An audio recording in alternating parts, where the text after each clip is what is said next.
angle avec le cosinus. Donc dans cet énoncé, on me donne un triangle rectangle en A et on me demande de calculer la mesure de l'angle ABC. Donc l'angle ABC, c'est bien celui-ci.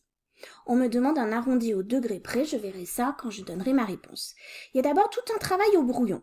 D'abord, je pense au cosinus et je me rappelle de la formule K, c'est adjacent au, hypoténuse en bas. Donc la première chose à faire, c'est repérer l'angle droit et donc repérer l'hypoténuse qui est en face.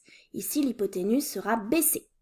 Puis, je repère l'angle en question et donc je vais repérer le côté adjacent, ce sera AB. Une fois que j'ai fait ça, je vais commencer sur mon cahier. Je précise le triangle dans lequel je travaille, dans le triangle ABC rectangle en A. Et là, je vais mettre mon rapport de longueur. Je vais écrire le cosinus. Mais attention, on n'écrit pas la formule. Ça, c'est au brouillon K. Je commence directement à l'écrire avec les lettres.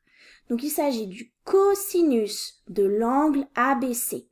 Et il est égal à l'adjacent, on a dit c'était AB, sur l'hypoténuse BC.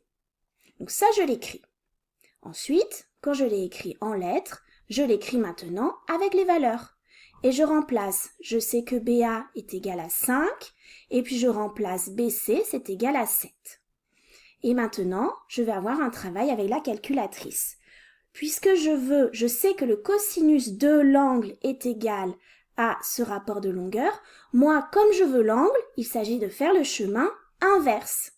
Donc, sur ma calculatrice, pour aller chercher l'inverse du cosinus, je prends seconde, je vérifie que je suis en degrés, seconde cosinus, je tape 5 divisé par 7, pas besoin de fermer la parenthèse, je lis 44, quelque chose, mais moi on me demande un arrondi au degré près, donc je n'ai pas besoin de ces valeurs décimales, comme la décimale est assez petite, 44 degrés.